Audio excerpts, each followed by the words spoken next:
হেই, আমি ওমর চলে এলাম নিউ আপডেট নিয়ে। তো কেমন হলো ময়ূরাক্ষীর লাস্ট কিস?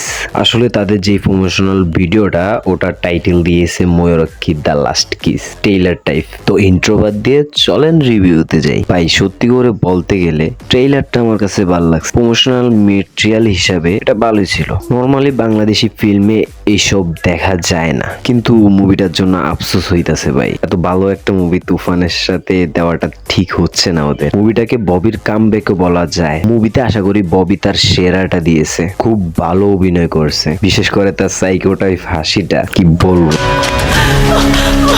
মুভিটার টাইটেল থেকে যা বোঝা যায় ময়ূরাক্ষী বেঈমান ফাঁকির গল্প। হয়তো এটা কোনো সাইকো টাইপ মুভি হবে অথবা কোনো একটা ফেমের ধোঁকা এরকম টাইপ মুভি হবে। মুভিতে কিন্তু যা বোঝা যায় ভালোই থ্রিলার আছে, সিকোয়েন্স গুলা আশা করি সুন্দর হবে। এই মুভির ফার্স্ট যেই প্রোমোটা ছিল ওটাও জোস ছিল, এখন সেকেন্ডটাও সুন্দর। আশা করি মুভিটা দর্শক মহলে ভালো একটা রেসপন্স পাবে। বাংলাদেশে নর্মালি এসব জনরার মুভি কম হয়, আর তাও এরকম ফুটে তুলতে পারে না। সব দিক দিয়ে মুভিটা খুবই সুন্দর হবে আশা করি। যাই হোক, ময়ূরাক্ষী দ্য লাস্ট কিস প্রোমোটা জোস ছিল।